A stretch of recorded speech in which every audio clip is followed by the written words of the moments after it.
Hey, my friends. Today we are back talking about a difficult topic, sexual abuse. Today I'm sharing my sexual abuse story publicly for the first time. It's raw, it's real, and honestly, it's still hard. Today we have my guest co-host, Kensi Evans, back here to interview me about my experiences.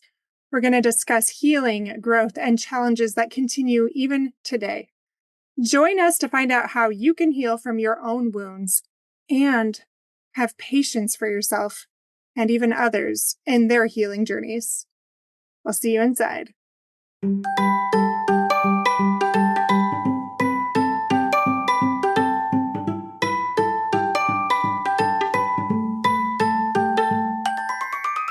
Hey parents, welcome to Fulfillment Therapy. Do you want to raise your kids better and have a stronger marriage? Are you up late at night researching marriage and parenting tools and self-care tips? Do you start each day hoping for deeper connections and less chaos, but it ends with family arguments and going 12 different directions again? My name's Kendra, wife, mom, therapist, and growth enthusiast. It wasn't until I discovered how to fulfill my unmet needs that I was finally able to show up as my best self, as a spouse and parent. I realized that by meeting my needs, I could more fully meet the needs of my family, with more energy and less resentment. In this podcast, I teach parents skills like boundary setting, prioritizing personal needs, communication, and claiming ownership. Just like my clients, you'll be shocked by the improvement in your marriage, parenting, and personal life when you focus on fulfilling your important unmet needs. Ready to prioritize yourself so you can quit mentally throat punching people? Then grab those earbuds and head outside, and let's rock and talk.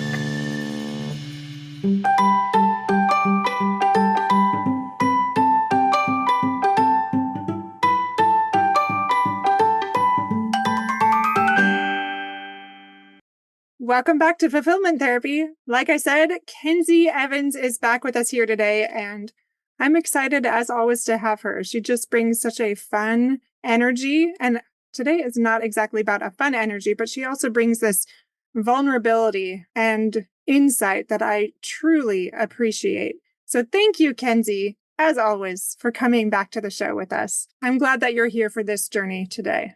Hi, Kendra. Thanks so much for having me back, especially on a topic that can be really difficult to address. And I'm grateful for you being willing to open up with me on this subject. So thank you so much for having me to address this difficult topic and for being willing to share this experience with me and your listeners. I was just wondering if you would be willing to tell me what has motivated you to share this experience. Yeah, part of it has been our conversation, Kensi, about both of our experiences. And just for listeners to know, I'm going to be doing the same thing for Kensi, and she's also going to be a guest speaking to the same thing. But also, I've had some clients reach out to me and even listeners reach out to me about this topic because it is such a hard one to navigate. And I'm going to be vulnerable and real. I guess the whole episode will be, but I even had a conversation last night again with one of my children, checking in again about how things were going in their healing journey through something like this. And it's one thing when you personally experience it, but then when you're working with a child that also experienced something like that, it's like this next level of ache and hurt. You remember how complicated that grief is and how hard it is to process that. All I can say is there's multiple reasons. And at the same time, I think I've put it off. I mean, we're past 100 episodes now, and I still haven't shared my story because I'm not going to lie to you, Kensi. It's really hard to talk about something like this publicly on the air when it involves sometimes people that are still alive, and that gets complicated.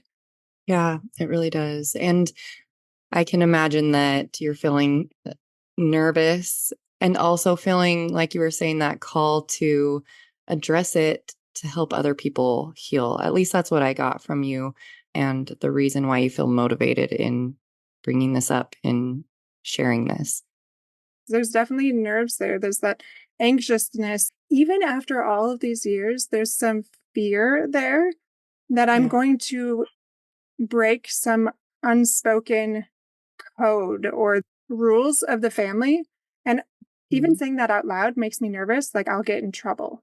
When they've never told me any of these rules, these are just things from a young child that I still am carrying, this inner dialogue that we talk about these things, we don't talk about these things. This is okay, this is not, this is taboo. And even culturally, and to feel Yeah. that in my body, like I can feel myself being more jittery right now. And Yeah. again, how much training do I have and experience and with clients, and yet it still resides in me? Yeah. And I think that that's important to point out that you are a professional, right? You are a therapist, and still you have these really strong emotions coming up and fear and nerves to address something like this. And so for your listeners to understand that they're not alone in their fear of healing and addressing this, it's completely normal, right? Absolutely. I'm glad that you brought it So, back to that because, yes, that's true. And I think, sadly, actually, a lot of people will understand because it is way more prevalent than most people realize. yeah. And even then the statistics portray, right? Absolutely, because it's so underreported, it's really hard to know. And I looked this up the last time I did an episode on this, and they change all the time. At one point, I heard it was 1 in 4 women will be abused in their lifetime, sexually abused, and 1 in 7 men. And that's still, they think, potentially underreported. So it's really hard to know just how prevalent it is. Yeah. Well, and I mean, as I've got spoken more to other individuals who have experienced this, most of them didn't report. And so Right, you can understand, oh, yeah, that statistic is probably not accurate and it's still really high. Right. right. So I am so grateful for you being willing to talk about this. Would you just, I think it's really vulnerable. And so it's really courageous of you to be willing to share your story. But and you don't need to name names or go into specific details if that feels uncomfortable to you, but would you be willing to give us a little bit of your story and share with us what happened, maybe how it impacted you? Just I guess what you are willing to share. Would you be willing to open up about that? Yeah. I can only speak to so much of it in the time that we have, so I'll kind of give you somewhat of a Reader's Digest. And if you have any clarification questions, you can ask me. But when I was thinking about this, I thought back to my experiences of sexual abuse. And it's often that it's not just one isolated incident.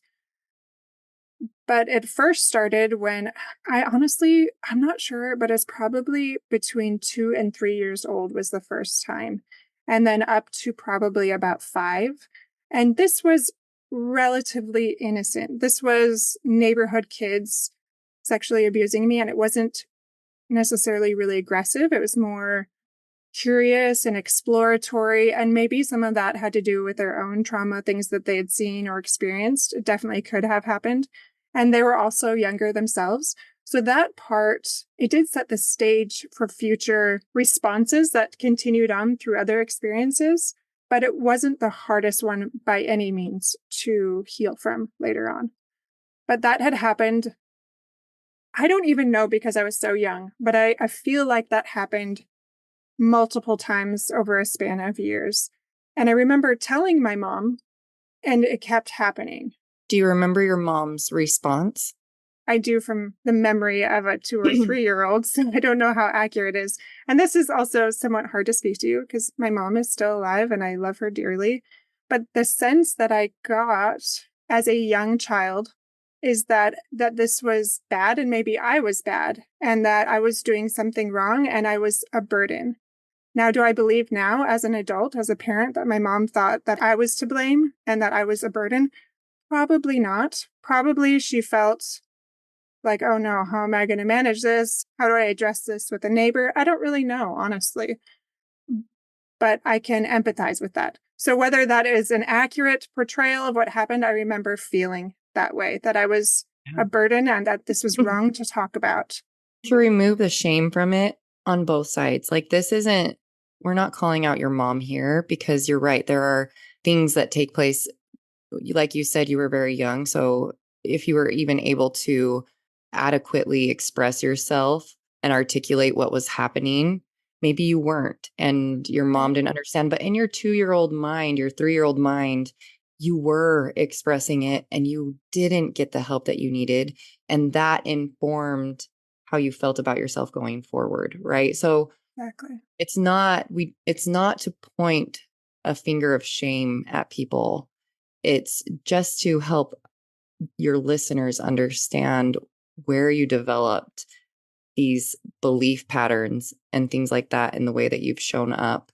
I think that's what you were trying to say is your mom, you love your mom. She's an incredible mom. And this can be real too. Absolutely. Absolutely. So I just stopped talking about it after that. I just felt like maybe this was something people didn't talk about. I don't even think I had the vocabulary or the self-awareness to really understand much. I just knew that I didn't really talk about it after that. And then from there was something I've spoken to this before about how other trauma can be almost like this compound effect. You can be this trauma magnet in a sense. So after my dad died, I don't really remember how soon after my dad died, but that was such a tumultuous, dark time that within a year probably of my dad passing, I was abused again. And this time it was by a family member. And this is the one that has continued to be the hardest to heal from because, in my mind, this is a person that should have known better and that I should have felt safe with. And I actually thought in those memories that he was an adult. And since processing and healing and doing these things, he wasn't an adult yet. He was a teenager. And he was a teenager that very much knew better and had done similar things from what I've heard since then to other people. How old were you at that time, Kendra? Just I was between 5 and 7. I think I was probably more like 6, possibly 7. okay. And so I want to just drive that point home too is to a 7-year-old, a teenager very much feels like an adult, right? Right. They are much more cognitively, physically, and in so many ways more developed than a Right. little 7-year-old. Yeah. And I often hear from people in my counseling sessions as they talk about family members being abused, like they minimize it, like, oh, they were younger, they're not going to remember. Well, the ones that were hardest for me to heal from happened all before or at the age of 7. When I was older, which I'll speak to in a minute, that one felt a lot easier. Those ones felt a lot easier to heal from. Yeah. And I think lots of times society and the beliefs that we take on are that we justify poor behavior, dysfunctional behavior. But you didn't abuse other people when you were a teenager. And so, not to point a finger of shame, but to just point out like those choices that this individual made had an impact on your life. And they made that choice. Absolutely. So it was, like I said, that was really complicated grief. There was a lot of shame there. There was what felt like family secrets that I wasn't privy to, that I didn't understand, like how far reaching or what their own trauma was. And the hardest part probably is I had to keep seeing my abuser for the rest of my upbringing until I was 18. I don't think I've seen him since then. Actually, I have, but very minimally. But that experience made it so that my dating life was just really non-existent. It was a very unhealthy. I dated, but I'd make out with them. I would just try to get this quick fix. And the moment they liked me, it became very scary and I would bolt really fast. So that didn't change until, like I said, mid-college when I had more counseling and did different things to really heal from that instead of running away because I hadn't talked about those things. I hadn't processed those things. And that was complicated. So with that experience, being sexually abused by a family member. And this was not a sibling. This was not an immediate family member. But there was this mantra I remember telling myself from that point on, that it's not that bad. It's not that bad. There's so much worse things that happen to people. Like, it could have been so much worse. And I'm hesitant to share the details and things like that, but I was singled out from other kids around me, and this person took me somewhere with the intent of, I don't know, but it felt like it was supposed to go quite far.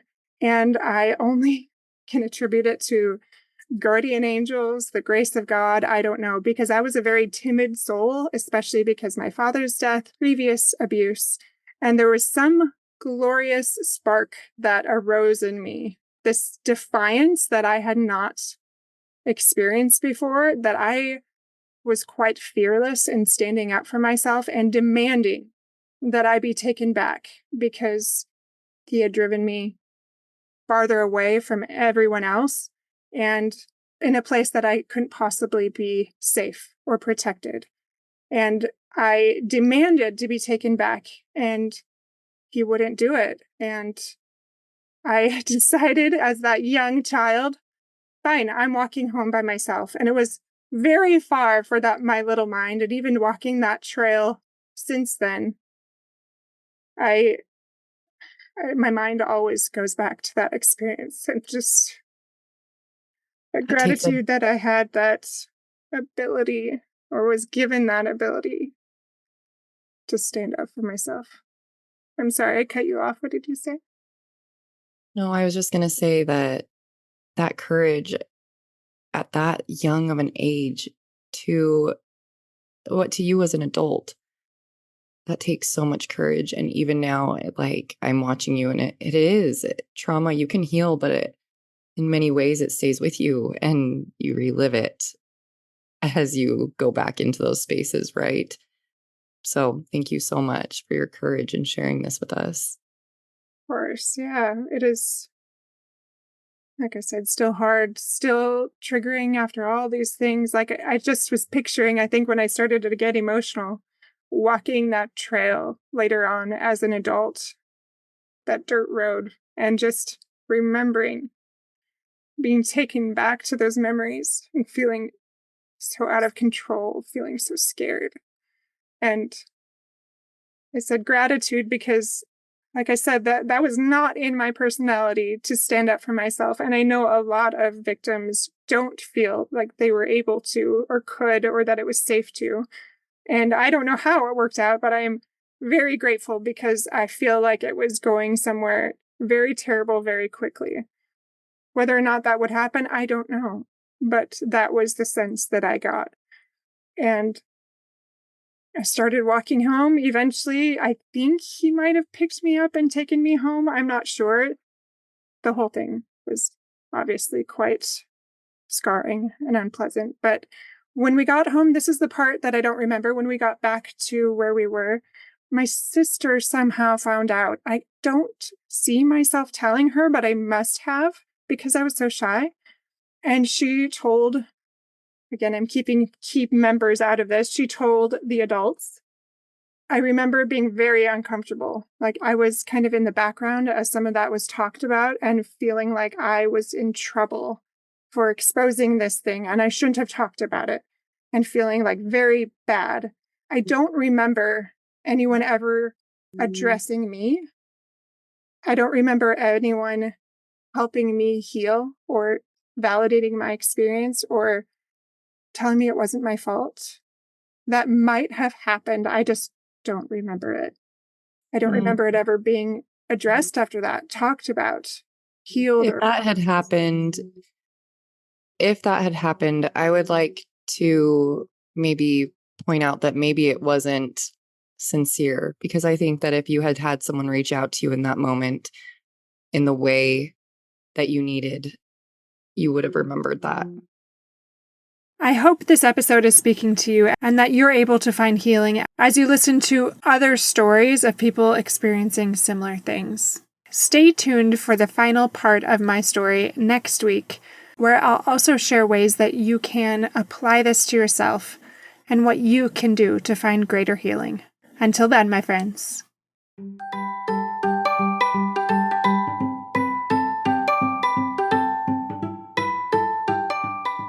Hey friends, I hope you enjoyed today's episode.